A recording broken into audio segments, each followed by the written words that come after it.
इसका आंसर जो है हमें हाँ मिलना चाहिए कि बोल राधा बोल, सिलेक्शन होगा कि नहीं, और हम बोलेंगे हाँ होगा ही सिलेक्शन। ठीक है बच्चों, यस, रेडी। इसकी पेंसिल कहाँ है?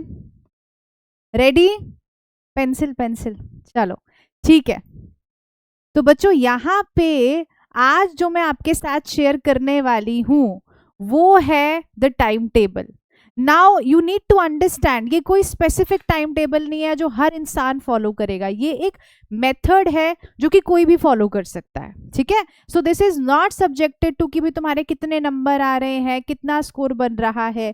This time table is meant for selection, कि भाई सिलेक्शन होना चाहिए।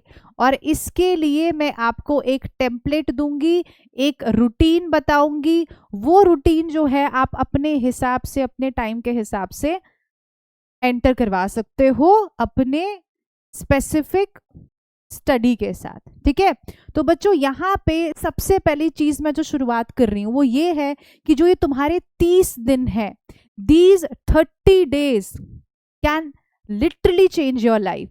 बहुत बार हमने बच्चे देखे हैं जो अपने प्रिपरेशन के शुरुआत के महीनों में बहुत अच्छी मेहनत करते हैं, बट अगर एंड के 30 डेज में उनकी मेहनत जो है अगर वो ऐसी हो जाती है तो सिलेक्शन नहीं होता। और यही हम बच्चे देखते हैं जिन्होंने की बेसिक मेहनत की है, बहुत अच्छी अच्छी मेहनत नहीं की, बट एंड के 30 डेज में उनका ग्राफ होता है ऐसा, क्योंकि उनको पता है ये करो या मरो की स्थिति है, सिलेक्शन होगा तो इन्हीं 30 दिन से होगा। तो आप में से जितने भी बच्चे इस समय पे अपना फोकस, अपना जो है भरोसा इधर उधर बिखर के बैठे हो, मैं बोलूंगी तैयार हो जाओ, 30 दिन की बात है, सिलेक्शन भी होगा, सपने पूरे भी होंगे। बट ये 30 दिन अपनी छोटे छोटे जो डर हैं, जो छोटी छोटी चीजें हैं जो तुमको आगे बढ़ने से रोक रही हैं, उनको उड़ा दो, उनको भगा दो, और तब देखना सिलेक्शन कैसे होगा।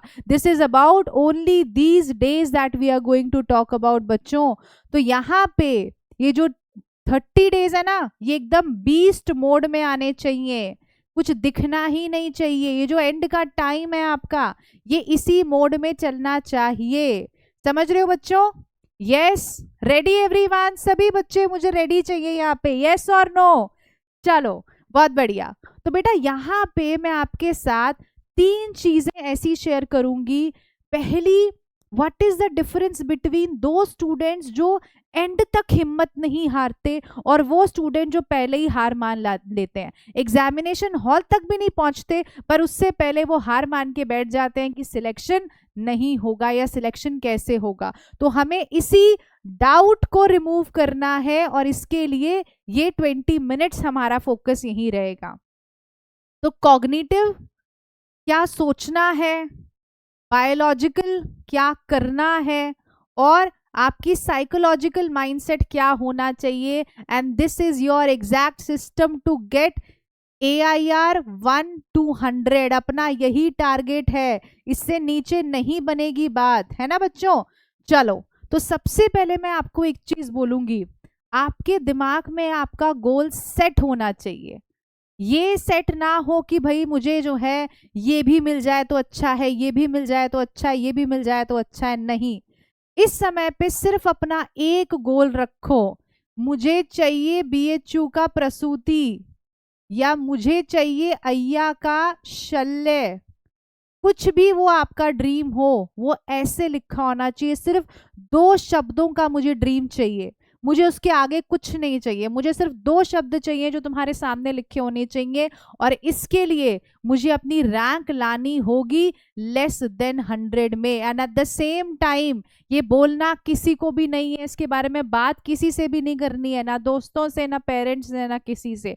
ये तुम्हारे स्टडी टेबल पे लिखा होना चाहिए कि ये तुम्हारा ड्रीम है। बस 2 शब्दों में जो है ये पेपर पेन उठाओ और 2 शब्दों में अपना ड्रीम लिख दो कि मुझे जो है क्या करना है। सबसे पहला काम अभी के अभी तुम यही करोगे। Never discuss your goals verbally, किसी को मत बताओ तैयारी कैसी चल रही है, क्या चल रही है। दूसरे को देख के ना जेलस हो, ना दूसरे को देख के खुश हो, कुछ भी फर्क नहीं पड़ना चाहिए। सबसे बड़ा पॉइंट क्या है, जो तुम ये एक स्क्रॉल करते हो ना, ये जो एक स्क्रॉल तुम कर रहे हो, ये तुम्हारे जो है, तो देखो हमारी ये 30 दिन में ना बॉडी का एक एक डोपामिन का लेवल है, एक एक लेवल है जिसमें वो जितना तुम उछाल सकते हो उछाल पाओगे। तो जितनी बार तुम ऐसे ऐसे ऐसे करते हो उतनी बार जो है ये डोपामीन का शॉट आता है, और तुम्हारी जो विल पावर थी अंदर की आगे बढ़ने की, सुबह उठने की, ज्यादा पढ़ने की, ज्यादा क्वेश्चंस प्रैक्टिस करने की, उसको छीन के ले जाता है। So today you have to protect your brain chemistry. तुम्हें इस समय पे किसी भी सोशल मीडिया प्लेटफॉर्म पे एक्टिव नहीं रहना है। और अगर कुछ नोटिफिकेशंस भी चाहिए तो बेटा व्हाट्सएप के 2 या 3 ग्रुप होते हैं जहां पे सब कुछ आ जाता है। Never go for any kind of XYZ motivation right now, just focus on your self. एक इंसान को फॉलो करो, एक चैनल को फॉलो कर लो, और एक जो है अपना व्हाट्सएप पे ग्रुप देख लो, उससे ज्यादा कुछ नहीं होना चाहिए। बाकी सब शोर है, हल्ला गुल्ला है, उसको हटा दो, ठीक है। तो ये अगर तुमने कर लिया कि तुम जो है अपने आप को इतनी बार, अब तुम सच बताना कितने लोगों का स्क्रीन टाइम अभी भी 3-3 4-4 घंटे चल रहा है। अब तुम्हें लग रहा है कि मैं पढ़ रहा हूं, मैं कुछ मोटिवेशन ले रहा हूं, बट वो कोई यूज का नहीं है, वो खराब है। This is all waste of time, don't go there, ठीक है। देखो बच्चों, जो तुम्हारा दिमाग है ना, इस दिमाग की अपनी कैपेसिटी है, इस दिमाग की अपनी कैपेसिटी है। जितना तुम इसको जो है इधर उधर फालतू की चीजों से भरोगे। अब सोचो, ये जो तुम्हारा सोशल मीडिया है, ये क्या है, क्या है बताओ, ये क्या है? ये इसके ऊपर बोझ है कि नहीं है? हाँ, दिमाग में बैठी है बात, ये इसके ऊपर बोझ है, दिख रहा है, दिस इज बोझ। अब इसको तुमको ऐसे हटाना है, फेंकना है, और अपने दिमाग को एकदम लाइट रखना है, तब जाके सिलेक्शन होगा। इसके लिए सोशल मीडिया पे एक स्क्रॉल, एक क्लिक तक नहीं होना चाहिए। तो सबसे पहला काम, डिलीट ऑल सच फालतू के एप्स। ना तुम्हारे पास इस समय पे इंस्टा चलना चाहिए, ना तुम्हारे पास यूट्यूब चलना चाहिए, और अगर तुम किसी को फॉलो कर भी रहे हो तो बेटा लैपटॉप पे जाओ, बस वो वीडियो देखो उनकी और वापस आ जाओ, ठीक है। समझ गए? दिन में एक बार देख लो, बहुत है उतना। ये चीप डोपामीन है, ये तुम्हें नीचे लेके जाएगा। और जो तुम्हारा असली डोपामीन है वो कहाँ से आता है? जब तुम बढ़िया बढ़िया क्वेश्चन सॉल्व करते हो, जब तुमको लगता है कि आगे बढ़ रहा हूँ, जब तुमको लगता है कि इससे अच्छा कर सकता हूँ, राइट, वो असली डोपामीन होता है, ठीक है। सो फोकस हियर, इसको बचाओ, इसको पूरी एनर्जी इसकी जो है बचा के रखो। नेक्स्ट चीज, एक होता है एनर्जी करेंसी सिस्टम। हमारी जो एनर्जी है ना, लिमिटेड है, और ये जो एनर्जी लिमिटेड होती है, ये कहाँ कहाँ पे खराब होती है। तुम बहुत हाई शुगर वाला ब्रेकफास्ट कर रहे हो, हाई ऑयल वाला ब्रेकफास्ट कर रहे हो, एनर्जी खराब। फोन बहुत ज्यादा स्क्रॉल कर रहे हो, खराब। हैवी कार्ब वाला लंच कर रहे हो, एनर्जी खराब। तो सोचो, तुम्हारे पास एनर्जी थी सुबह 8 बजे इतनी, है ना, अब तुमने ये कर लिया, तुमने ये कर लिया, तुमने ये कर लिया, फिर उसके बाद क्या होगा? ये एनर्जी कैसी जाएगी? एकदम डूब जाएगी। तो ये 3 चीजें तुम्हारे पास आनी नहीं चाहिए। कितनी बार होता है 2-2:30 बजे बैठे हैं और तुमको लग रहा है यार अब तो ब्रेन फॉग हो रहा है, अब तो पढ़ाई नहीं जा रहा है, अब तो दिमाग में कुछ घुस ही नहीं रहा है, रिवाइज ही नहीं कर पा रहे। क्यों होता है? सुबह उठते हो तुम कितने बजे? 8-9 बजे तुम उठ रहे हो, है ना। फिर उसके बाद जो है पराठे पेल रहे हो, फिर उसके बाद जो है थोड़ी देर फोन चलाते हो, फिर तुमको लगता है कि यार अभी दूसरों को देख के टेंशन हो रही है, फिर उसके बाद जो है तुम थोड़ा खाना पीना मम्मी दे देती हैं वो खा लेते हो, फिर ब्रेन फॉग शुरू हो जाता है। हो गया, बस यही है। कितने लोगों के साथ सच में ऐसा हो रहा है? You need to break that cycle. होगा। देखो बच्चे, कई बार हर दिन कोई गोल्डन डे नहीं होता है, हर दिन गोल्डन डे नहीं होता, कई बार ऊपर भी जाओगे नीचे भी जाओगे, बट अगर ऐसा हो रहा है तो इस साइकिल को तोड़ दो। Focus on your protein rich light breakfast, और दिन में भी सुबह भी, दोनों टाइम पे अपना खाना ऐसा खाओ जो तुम्हें कफ नहीं तुम्हारे अंदर क्रिएट करे, तुम्हारे अंदर पित्त और मेधा क्रिएट करे। ऐसा खाना तुमको खाना है, लघु आहार तुमको लेना है। प्रोटीन वाला ब्रेकफास्ट लोगे, थोड़ा थोड़ा बीच में जो है गैप लो लेते हो पढ़ने का, तो ब्रिस्क वॉकिंग करोगे, फोन नहीं चलाओगे, फोन को दूसरे रूम में रखोगे, तो तुम देखना यहां तक जब तुम 2 बजे तक पहुंचोगे तुम्हारी एनर्जी कितनी बचेगी? 70%। और यहाँ पे जब तुम ये सब कर रहे हो तो एनर्जी कितनी बच जाएगी? 10%। मतलब आधा दिन आया नहीं और अभी तुम हार मान के बैठ गए हो। तो ये नहीं होना चाहिए। छोटी छोटी चीजें हैं बट तुम्हारा पूरा शेड्यूल फोकस जो है बदल देती हैं। कार्ब्स खाते हो क्या होता है बच्चों, तुम्हारी जो ब्लड है ना फटाफट गट की तरफ जाता है, फटाफट डाइजेस्ट होता है, और जैसे ही डाइजेशन होता है एकदम पेन उद्गम कफ गया, गया तुम्हारा दिन, है ना। तो ये सब नहीं होना चाहिए। ठीक है बच्चों, समझ रहे हो। नेक्स्ट मैं बोलूंगी, बहुत ही सिंपल चीज है, कोई भी इसको फॉर्मेलिटी आप कोई भी मतलब आप नाम इसको देके लेके चल सकते हो। सबसे पहला जो सुबह का टाइम है ना तुम्हारा, मैं तो बोलती हूँ रात का जो टाइम होता है जब सोने से पहले, तभी अपना फाउंडेशन सेट करके सो कि कल जो है मुझे क्या करना है।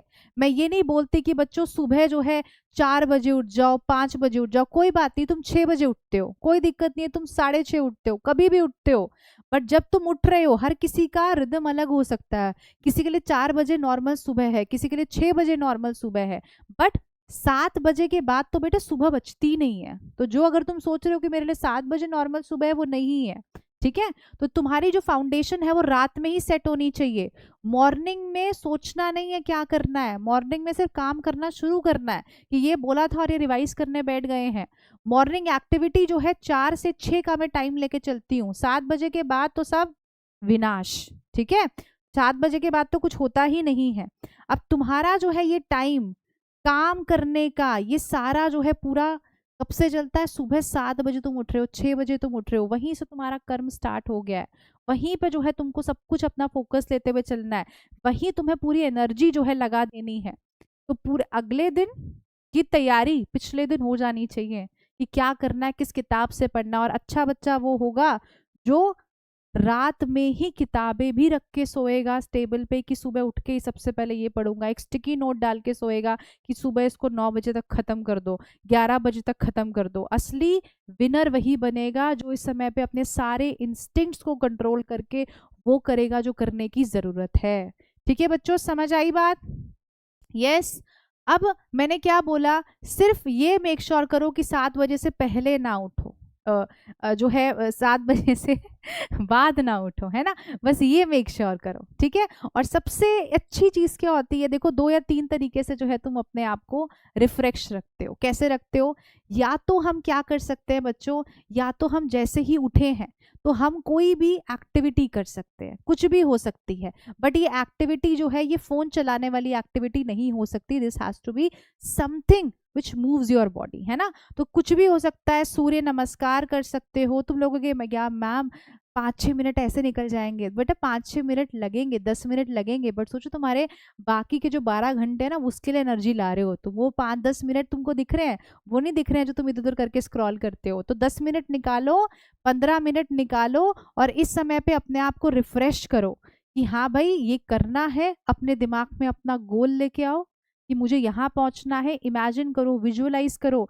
कि इस कॉलेज के बाहर मैं खड़ा हूँ और मैं तैयार हूँ, और 10-15 मिनट की कोई एक्सरसाइज कर लो, कोई वॉक कर लो, कोई जंपिंग कर लो, छत पे चले जाओ, कुछ भी हो, बट वो 10-15 मिनट तुम्हें सिर्फ अपने आप को देने हैं तैयारी के लिए कि चलो शुरू करते हैं, है ना। ये मोड में तुमको अपनी तैयारी यहाँ पे शुरू करनी है।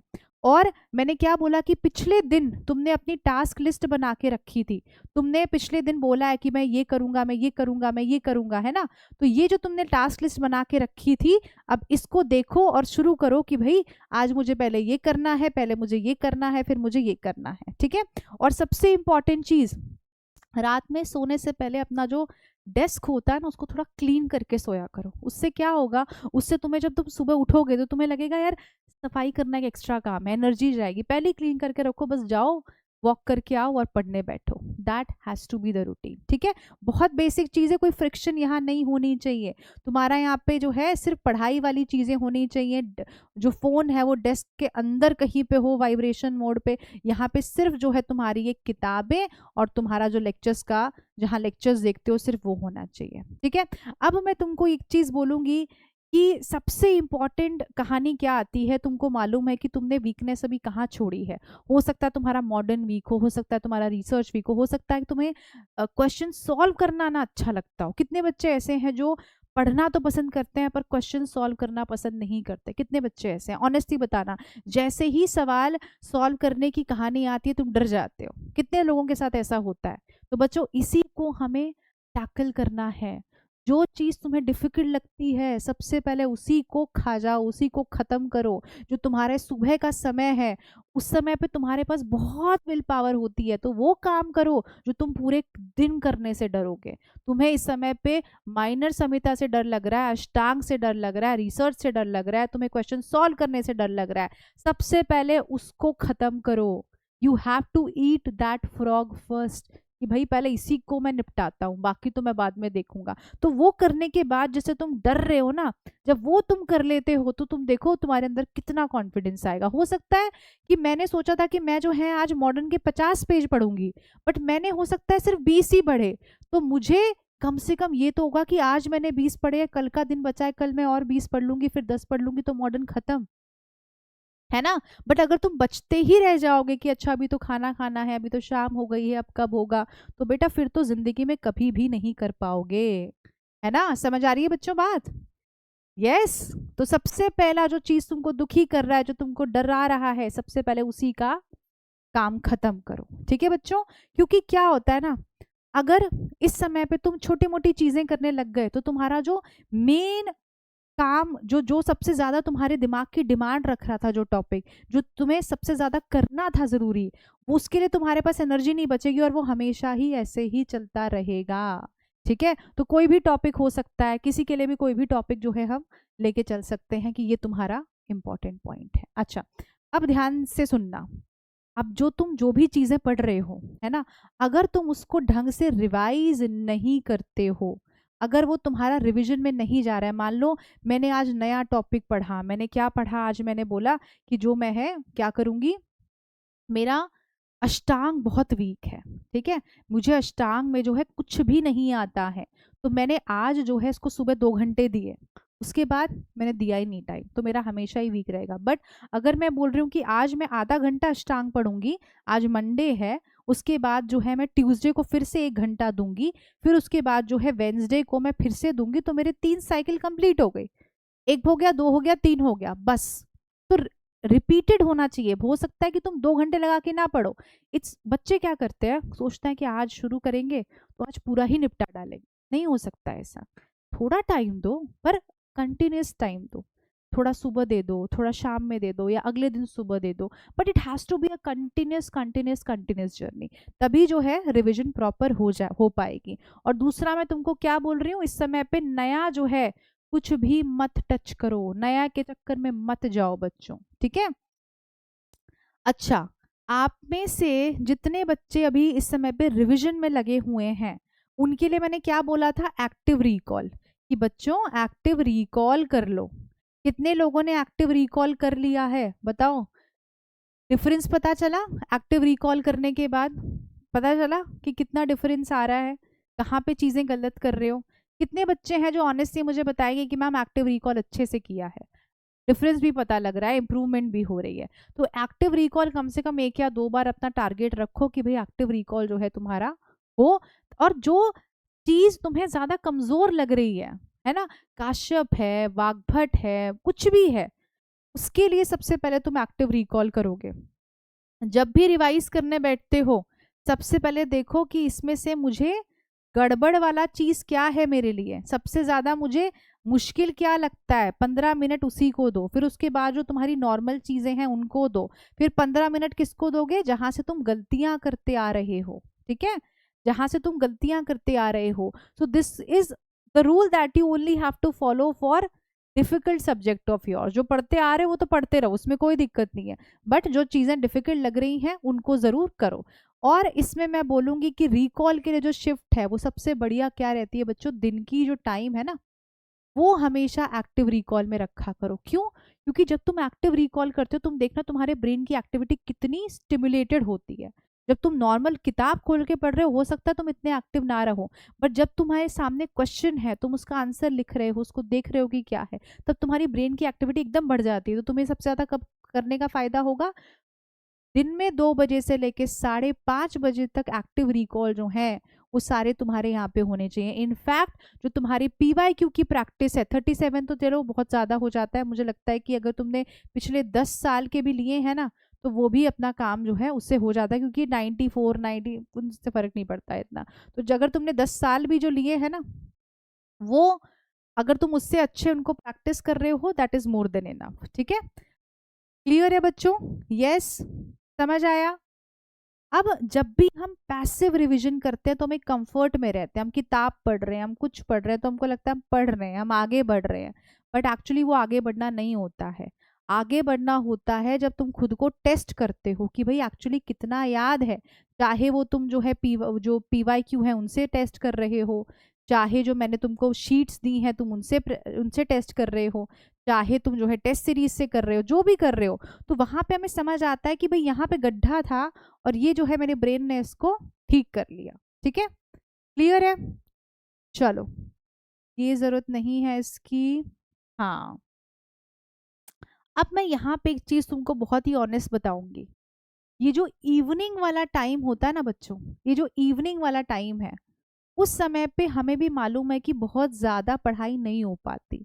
तो इसीलिए मैं क्या बोलती हूँ, इवनिंग के टाइम पे या तो FAQ रिवाइज कर लो, या तो रिवीजन जो जो भी तुम्हारे सेशंस है हम इवनिंग में क्यों रखते हैं, क्योंकि हमें पता है इवनिंग में जो है बच्चा अभी थक गया होगा, उसको ज्यादा कुछ दिमाग में नहीं आ रहा है, बट वो ये चीजें एब्जॉर्ब कर सकता है। ठीक है, तो 6 बजे के बाद हो सकता है कि बहुत एक्टिव पढ़ाई नहीं हो, बट एटलीस्ट FAQs रिवाइज होने चाहिए, क्वेश्चंस प्रैक्टिस होने चाहिए, और जो तुमने कल का रिविजन किया था वो तुम्हारा होना चाहिए। ठीक है बच्चों, क्लियर है? यस, एकदम क्लियर। और एक चीज मैं बेटा यहाँ पे समराइज कर रही हूँ आज का सेशन, ये जो फाइनल 30 डेज हैं इसमें प्रेशर होता है दिमाग में, लगता है कि बस फट जाएगा। कई बार दूसरे को देख लेते हो तो और लगता है कि बस हो गया काम। जो इंसान ये 30 दिन का प्रेशर झेल गया और लगातार जो बच्चा पढ़ गया वो बनेगा विनर। बट इस समय पे अगर तुमने छोटी छोटी चीजों को अपने ऊपर हावी होने दिया कि मैं लेट हो गया हूँ, मुझे पहले पढ़ाई शुरू करनी चाहिए थी, मेरे आसपास के लोग जो है मुझसे आगे चल रहे हैं, उनके जो है ये चीज़ अच्छी है, उनकी संहिता की पढ़ाई ज़्यादा अच्छी है, मेरी कम रह गई है, मुझे शायद अगले साल के लिए सोचना चाहिए, तो ये जो भ्रम आते हैं दिमाग में, फेंक दो इनको, इनका कोई फायदा नहीं है। अभी जो मौका है वो सबसे बड़ा मौका है, दोबारा नहीं आएगा। जिस बच्चे ने अपने दिमाग में ये बात डाल ली कि ये है तो है, ना इसके आगे कुछ था ना इसके पीछे कुछ है, बस यही है, यही दिन भगवान ने मुझे दिए हैं कि कर लो मतलब चमत्कार, बस इतना सोच के चलना है कि यही समय है जो मेरे लिए बना था और मुझे इसी में परफॉर्म करना है, न इससे पहले न इससे बाद में, बस ना आगे ना पीछे ना दाएं ना बाएं, सब कुछ सामने है। तो बस ऐसे करके अगर तुमने पढ़ लिया ना बच्चों, तो सिलेक्शन भी हो जाएगा, जिस ब्रांच में बोलोगे वो भी मिलेगा, जो कॉलेज चाहोगे वो भी मिलेगा, और जैसा सपना देख रहे हो वो अचीव हो पाएगा। बस ये आने वाले दिन अपने आप को संजो के रखना है, अपने आप को फुल एनर्जी में फुल फोकस में रखना है। जो नेगेटिव हो गया वो गेम से बाहर गया, जो पॉजिटिव होता गया वो आगे बढ़ता गया। ठीक है बच्चों, समझ आ रही है मेरी बात? कोई डिफरेंस नहीं होता एक जो है जो 1000 रैंक लाने वाले में और फर्स्ट रैंक लाने वाले में। फर्स्ट रैंक वाला पूरे एंड के टाइम पे अपने आप को संभाल के रखता है, 1000 वाला इधर उधर डिमोटिवेट होता घूमता रहता है, पढ़ाई इसने भी की होगी, पढ़ाई इसने भी की होगी, बट ये जो है एंड के टाइम पे होश नहीं खोता, होप नहीं खोता। बस ये दोनों चीजें रहेंगी, होश भी और होप भी, तो सिलेक्शन हो जाएगा। ठीक है बच्चों? यस, रेडी है सभी लोग? चलो बहुत बढ़िया। तो मैंने आपके लिए एक और टास्क बनाया है, आपके पास आ जाएगा। तो मैंने क्या किया है कि मल्टी स्टेटमेंट वाले जो क्वेश्चंस हैं, एग्जाम्पल मैं आपको भी दे देती हूँ। मल्टी स्टेटमेंट वाले जो क्वेश्चंस हैं, जैसे मान लो कि टिपिकल एक स्टेटमेंट दी है, फिर दूसरी, फिर तीसरी, और 5-6 स्टेटमेंट दे दी, और ऑप्शन में बोला है कि A 1 2 3 सही है, 3 4 सही है, या 1 2 सही है। तो ये सबसे डिफिकल्ट टाइप ऑफ क्वेश्चंस माने जाते हैं। तो मैंने 120 क्वेश्चंस बनाए हैं रिसर्च से मिला के, रिसर्च देन मॉडर्न और आयुष जी के। तो ये तीनों टाइप के क्वेश्चंस मैं तुमको सॉल्व करने के लिए आज दूंगी, आज ही उनको सॉल्व करना है। ठीक है, पीडीएफ फॉर्मेट में दे रही हूँ, मॉक टेस्ट भी दूंगी इसका, बट अभी जो है पीडीएफ फॉर्मेट में दूंगी ताकि तुम इसको जो है एक बार देखो और समझो कि क्या एग्जामिनर जो है किस हद तक मतलब जो है तुमको दुखी कर सकता है, वो किस हद तक सवाल पूछ सकता है। ठीक है, तो उसको सबसे ज्यादा डिफिकल्टी जो है असर्शन रीजनिंग के बाद उन्हीं की मानी जाती है। ठीक है, तो वो दे दूंगी, उसको सॉल्व कर लेना, प्रैक्टिस कर लेना, you will get an idea. ठीक है, तो इस सेशन के 1 घंटे बाद तुमको मिल जाएगा, बस अभी बना रहे हैं, ऑलमोस्ट बस रेडी होने वाला है। ठीक है, चलो, तो बच्चों आज का सेशन मैं यहाँ पे खत्म करूंगी। दमदार पढ़ाई होनी चाहिए, और वंस अगेन बोल राधा बोल, सिलेक्शन होगा कि नहीं? सिलेक्शन होगा, 100% होगा, बस वही विश्वास रखो और पढ़ते जाओ। ऑल द बेस्ट बच्चों, ऑल द बेस्ट।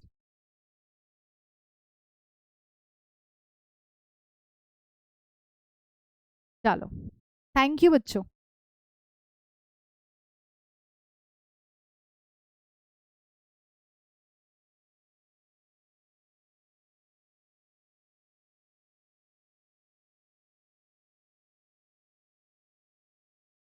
ये यूट्यूब पे अभी चाहिए मुझे।